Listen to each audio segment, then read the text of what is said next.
Howdy, wasabi. That's my normal intro. I'm going to get right into what I finished reading. Also, this would be an interesting time for an intro to be like, what the hell did I just read in reference to Berserk, volumes 12 and 13? Because I read volume 12 and then I had to read volume 13, obviously, but I'm going to get into that a little later. First, I'm going to talk about, this goes into what I finished reading this past week. I think I need to adjust this real quick. Wow, probably should have done that before we started filming. It's all good. Anyways, I finished. And this happened, folks. This is the truth. Empire Vampire is finally done. What more needs to be said? I finally finished. I believe Spaced Out Wizard. I'm going to leave his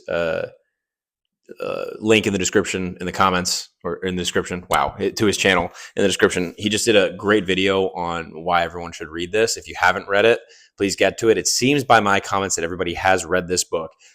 Gabriel de Leon's journey from start to finish, the twist, I guess you can call it, at the end, you're set up to believe that this is sort of the case of what happens with his character as he's telling the story. But I think there's a good enough red herring or disassociation between him and his story and his past as he's hanging with Dior. But wow, I love the jump between timelines. A lot of what I binge read with this one was the timeline where we have him with Dior and Chloe Savage. And wow, just wow. I mean, I cannot say how epic this story is. It exceeded my expectations in a lot of ways. I think there's a scene at the end which he takes like cliche tropey scenes and no, I say cliche. That's not what I mean. He takes tropey scenes and turns it, gives it a great spin or enough originality that it feels so clean and so original in its own way. And there is a story arc a narrative line in this book that's explored that I love. If anybody has played Last of Us or watched Last of Us, it's a storyline kind of in there as well. I hope that doesn't spoil anything for people who haven't read this or haven't watched Last of Us and vice versa. But this explored a deep question of, what if? And it's one that I like exploring. I find to be a great thought experiment, especially considering the consequences and the scale at which it's explored in this book. And a story like Last of Us, it was done very excellently by Jay Kristoff. I cannot wait to get to Empire of the Damned. I have this version here. I ordered it from the UK, I believe. And I just love the sprayed edges. I love like the gold foil here, the shine on it, and especially the spine, actually. I love the spine on this edition. Wow, I can't really see it. So actually, if anybody knows, I should have looked on this website, but if anybody knows where I can get that version of the first book, I would love to know, because I'm actually looking forward to getting into that. I'm going to readjust this again. Here we are. That's how you know we're doing it live. This is very close. And we're good. Now it feels like it's too far away. You guys can see almost my toesies. Anyways, it doesn't matter. All right. So I finished reading Empire of the Vampire. I finished volume 4 and yesterday immediately ordered volume 5 and read volume 13. Sorry, the deluxe editions I'm referring to, by the way. Volume 4, having read volume 12, finished volume 11 last week. If you guys want to know my thoughts on that volume, you can check that out. I read volume 12 of this, and then I ordered every edition in volume 5, the deluxe edition, and I finished volume 13. It's just so many volumes, it's confusing me as I'm talking about it. But essentially, the main volumes of the Berserk story that I've read was volumes 12 and 13. So now that we're there and we made it, I'm going to talk about those in spoiler warning for those of you that have not read Berserk and plan on getting to it, or if you want to be spoiled and don't care, just know that I'm going to get into spoilers right now, because there is no way, and I'm about to start, there's no way you can talk about Berserk, especially volumes 12 and 13, without referring to what the hell happened, because I was just like, oh my God, my boy, Kentaura Miura, I don't know if I'm saying his name right, Miura, my God, I know he's passed since writing this, and I know that somebody else I think is finishing his work right now. I cannot wait to get to the end of this series as a whole. Holy Hannah, that was fucking insane. I mean, there is really just no other way to say it. The feast, I had expectations going into volume 12 based on the chapter title of chapter at the end of chapter volume 12, and because I read Sun Eater, and I'm now seeing all of the references placed in Sun Eater from Berserk, and it is absolutely fascinating. I think it's great. It makes sense that I love both of those things. Also, just seeing Griffith now, and then understanding Elden Ring, and oh my gosh, the DLC's main focus, the boss that we face. I can't remember the name, but Griffith has a lot of parallels to that character as well. And it's so interesting to see Griffith's just disdain, I guess, which is vague terminology for what he did, sacrificing all of his friends. I mean, we lost Pippin, we lost Judo, we lost, I'm going to forget his name, Gaston. The way that it all happened, just how violent and visceral and just graphic. There's a scene again in Sun Eater that I don't want to spoil that, so I'm just going to say that this was absolutely insane. And then what happens after that once Griffith gets his wings, right? And that is something when people refer to this book and they talk about it, I'm going to use the R word, or I'll just say R word. They refer to that. I thought that they were referring to what happens in the earlier volumes to Guts. I hadn't, which is also very fucked up. I had no idea that like the scene people were talking about was what we witnessed between Griffith and Casca. And I mean, the reasoning, it doesn't really make, right now it doesn't make sense, but it seems that Kentaura has done enough early in the story to make things kind of line up, just what the symbol means. And the suffering and the constant reference to it. And it's crazy reading this now, having started writing my book and the influences that I had in writing my book. I'm sorry, I'm going to refer to my writing here a little bit. It wasn't influenced directly by Berserk at all. Indirectly, based on the influence of Elden Ring, I guess it has been in a lot of ways. The lore in the deep world of Elden Ring and that Souls game, and the exploration of suffering and constant suffering is something that I like to explore in my book, in my writing, and it's cathartic. I think Kentaro goes to some extents that I haven't, and I don't intend to. That said, those things are explored in a way. I mean, it's fucking crazy. I don't exactly know what else to say about it other than that. I fully intend, and in volume 13, we got to the end of volume 13, and now again we go back to kind of the explanation of Guts and that symbol, and how his world has just completely changed, and Casca's world has completely changed. And now that they survived, like what happens? Casca's obviously totally changed. She's not speaking. She doesn't know who anybody is, which is just so sad in and of itself, based on the relationship that her and Guts were developing, and the trust that she had for him, the trust that she had for Griffith, and the betrayal of that trust. Just the concepts that are explored in volumes 12 and 13 specifically, and just how brutally they were displayed. You like need a break, you know what I mean? I'm gonna go back and read volume 14 because I want to get back to it, but like there's some sick part of me that really wanted to read and see what would happen next. Obviously, we just get so much through the experiences of other suffering, and we can kind of see it through our own. Not obviously, it doesn't parallel, but the inner struggle, the inner turmoil, and the demons that we face every day. If you're out there and you read Berserk and you're struggling, there's something cathartic about reading it and knowing that the purpose of suffering is you got to keep doing it. You have to keep doing it, knowing full well, believing full well that it's for a purpose, and not necessarily knowing what that purpose is. And Berserk has done an insane job of showing that so far.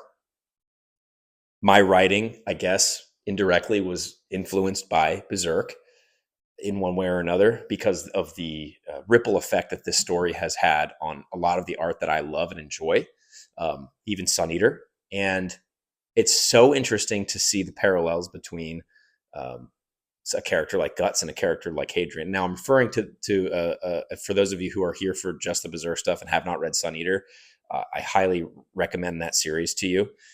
If you're not into novels, that Sun Eater series, Hadrian Marlowe's journey, it doesn't parallel Guts directly, but there is a lot of influence of Guts in Hadrian, at least up to the point where I'm at. And then also just the other story aspects that are filtered into that world, that universe. It's absolutely phenomenal. I've spent a lot of time talking about this, but I think it's warranted. I think it's earned. I cannot wait to continue Kentaura Miura. I'm probably not doing his name justice, but the man deserves it. And who knows? I don't know if he went to therapy or what, but this shit's fucked up and straight up. And maybe if he had, the story would never have been told. So who knows? I'm not a medical expert or anything like that. That said, I cannot wait to go further into this story. Please try to leave spoilers out of the comments below, or at least leave a space or a warning if you want to have a conversation about it. I'm totally happy to have that. Myself, Jake from Nerd Level Rising, and Alex over at Iskandaria, I believe after I finish volume 14, so the first week of December, we're planning on doing a discussion of the entire Golden Age arc. And I don't know. I invited Tom Orange. I invited some OK dude, Britain. So we'll see. I don't know. I'm inviting just like everybody who's read this, because it's something that I think is warranting of a deep discussion. And I think one thing to remember also is that everybody suffers differently and in their own ways. And I think anybody can speak to it, because everybody has had different life experiences up to where they are in this moment right now, no matter how old you are. I'm obviously hoping you're not, at least you're up to adulthood in this point, and you're starting to experience those things. But not that I hope that you're experiencing those things, but in terms of filtering our own suffering and trying to understand it, it's just absolutely fascinating.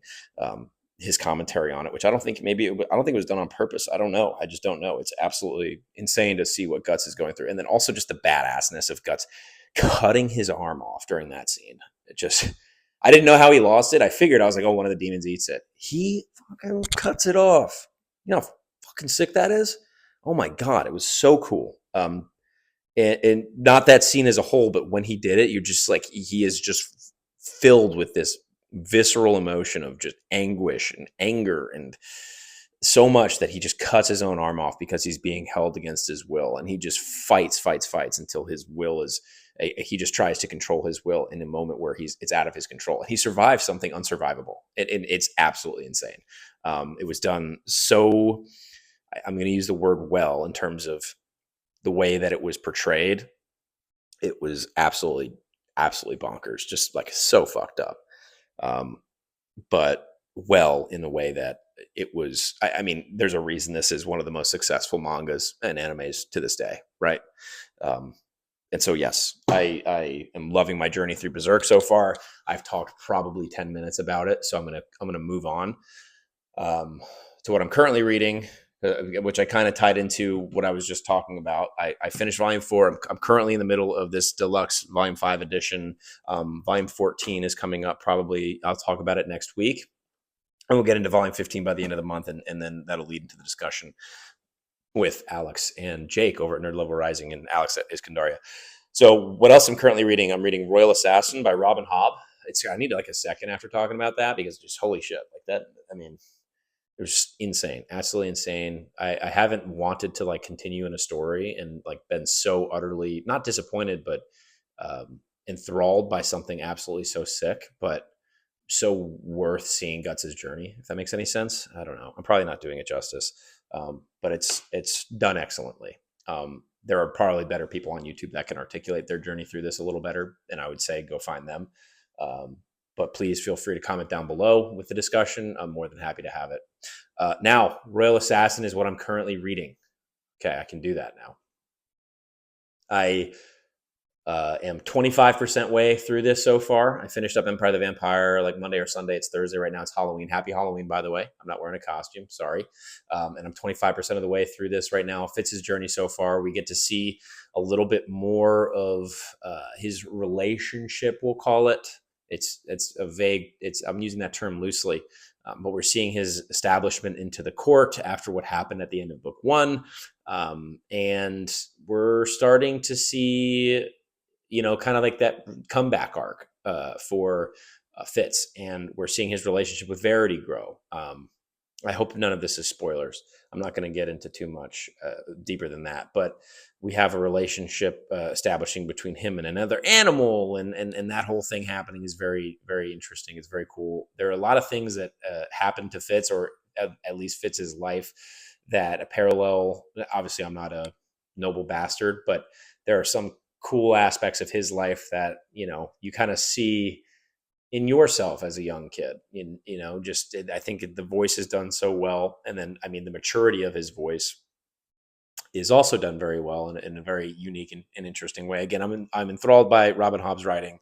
If you haven't picked up the Farseer trilogy, please do. Again, I'm only 25% the way done with this. I assume I'll be closer to the end of this book by next week. My hope is I'm going to be immediately picking up the final book in this trilogy right after, because I'm going to be doing a binge. I might bump not Queen of Mid-Ashes, Dregs of Empire from the Sun Eater saga into between the two, just to have something as an intermission, or The Sun Also Rises by Ernest Hemingway. I haven't fully decided that yet, but I know I'm going to get through this. If I need a second, I'm going to probably pick up some Hemingway at War novella from one of my favorite authors, Christopher Rocchio. So now that that's done, folks, what I finished reading, what I am reading. I listened to, Esme in the comments, she told me to listen to Nightmareland. I listened to the first on sleep paralysis, the first, I think, chapter or book on it. It was very interesting, very scary, not my typical go-to. Obviously made me think about when I sleep, that unique dream state. And it talks about, sorry, hopefully that didn't make too much noise. It talks about that very unique dream state, and who knows? It's just it's something that I haven't explored. It goes into sleep studies. It's all very interesting to me. So thank you, Esme. It's out of my wheelhouse, but I gave it a whirl. I'm probably going to go back to read the second chapter. It's just cool. It's like listening to studies on things and making horror real, which is kind of frightening. I did not get to Blackwater by today, unfortunately. Berserk took up a lot of my time, and then obviously finishing up Empire of the Vampire. That said, Empire of the Vampire was a great ad for the spooky read. We get a lot of monstrous vampires in that book, and it was awesome. So moving on from the current reads and to my writing. So if you are here for only the reading, only for Berserk, only for my novels that I'm reading right now, thank you so much. We Are the Dead is also coming later in the month. That said, leave a comment, subscribe. Please talk to me down below about what you're currently reading. I'm gonna engage with you guys in the comments below. My engagement in the BookTube community as a whole these next couple months, because of my writing, because of the situation I'm going into, going back into my draft of book one, is going to be diminishing, just simply because of how much time I have is going to diminish. That said, my reading I'll keep up with my reading, because you need to be a voracious reader. I think I need to be a voracious reader in order to feel delved into the world of writing, and it helps me establish narrative lines and so on. So anyways, again, I'm going to go into my writing, guys. Thank you so much if you're just here for the reading, and now we begin my writing talk. So I'm currently at 177,000 words. I was at 171 last week. That puts me at a 6,000 word week. Did not hit my 1,000 word per day average. That said, over the course of writing this entire book, I haven't written today yet. I'm going to do that later. So maybe it has. I think we're at the end here. And this is the end of book two, by the way. Book one, I'm going to dive back into it as soon as I finished the draft one of book two. I have probably like 2 or 3 more chapters left of book two to go before we move on and we put it down for a little bit and go back to book one and revisit it. Sorry, make some adjustments before it goes off to the editor in December. I talked about cover concepts last week. We're still looking at those, still getting some stuff back from the cover artist. Again, I use the same one as Jacqueline Hagan and Ryan Cahill. And I am so excited to show you guys. I already have shown some people the concepts, but I'm keeping those kind of close to the vest. When I start my Substack, I believe in January, and I have a short story up, I'll put the concepts up there just so for people to see. Again, it'll all be free for anybody to access. It's just going to be a place for me to do that so you guys can see it, along with the accessible short story and maybe some notes that I'll throw in there every week. But yeah, that'll be in the future. I'm just really stoked to get this story out into the world, and we're getting closer and closer. The cover concept is one way to do that, and then obviously the first draft of book 2 being complete. It feels really good going back into a re-edit of book 1 because there's so much that has happened. Over 100, it'll be probably over 180,000 some odd words that has happened, that has developed the story that allows me to go back and there were some things that I had already plugged into the early book, but it'll be really fun to go back and make those changes. It is dark, it is twisted, and again, I was going back to talk about Berserk. It's so crazy how there was a tertiary influence of Berserk in my writing, which I had no idea until getting to this. And I'm not referring to any specific scene, but it's more so the commentary on suffering. And something that I went into writing my book was that's what I wanted to talk about, because I think we tend to do that on our own. We tend to do a lot of that on our own, and there's some points in my life where it felt like it's just something that I needed to explore, and so I did in my writing, and I can't wait for people to read it. I really can't. I'm so excited. I already have some people set up to read it in advance. That way I can get some quotes, which will be so cool. I'm really looking forward to that. I'm really looking forward to furthering my writing journey and of talking about story, the stories that I read and I love, the novel, Berserk, the manga. I am just so excited for what's to come. If you guys haven't seen it already, Dr. Philip Chase announced today that the Broken Binding edition of The Way of Adan is out, or it's coming out. I believe that they're going to do pre-sales in November. So please go follow him if you haven't already. I'm sure you already have. It's one that I'm really looking forward to getting. And yeah, again, thank you guys so much for coming to hang out. Talk in the comments below about your writing. Please plug and play about what's going on for you, so people can see what you're writing or what you're thinking about. What is the question that you asked when you went into writing your book? There's a lot of what ifs. I'll share one right now. One of the big main what ifs I thought about when writing this book was, what if Aragorn had said no to becoming king, and then because of that lost everything? He lost his wife, which we know to become Arwen, and his child. Now I'm referring to the obviously the movie Aragorn, because in the books he's not so much really a reluctant hero in the books. I think he's more he wants to be king in the books, or at least is like ready to take on the mantle of it, at least in my seeing it or reading it. And so, yes, that was one of the main questions I asked. What if Aragorn said no to being king and lost everything after, helping save the world? And then another one was, what if Sam killed Frodo at Mount Doom, which is obviously totally against everything that Samwise Gamgee is as a character. I understand and I know, but I just kept asking myself that, and that's something that has reared itself in my writing. And those questions, I'm a big Lord of the Rings, love Star Wars, love the Obi-Wan Anakin dynamic. So you'll see a lot of that in my writing. You guys can check the blurb in the description below. I'll be sharing a short story through the eyes of Alevist Lightseeker, our guy here, come January, and his buddy Artorias. And we have a D&D game next Wednesday, November 6th. Myself, Brian over at BellTube, Jake from Nerd Level Rising, and then a gentleman, William, who is going to be DMing for us. I think that's everybody. So come and hang out. I think we're going to be doing it on Jake's channel on Nerd Level Rising, and I'm very, very, very excited to be playing. I have my character all worked out. If you guys want to talk more about D&D, please leave in the comments below. I'm more than happy to talk about how I come up with character concepts, because I typically go narrative first. Which I think is a more fun way for me to approach playing the game, since it is, it's like a storytelling medium, and then the game itself is obviously very fun. Like if you die, you die. I love it. I wish D&D were more hardcore. And I know there's other tabletop games out there.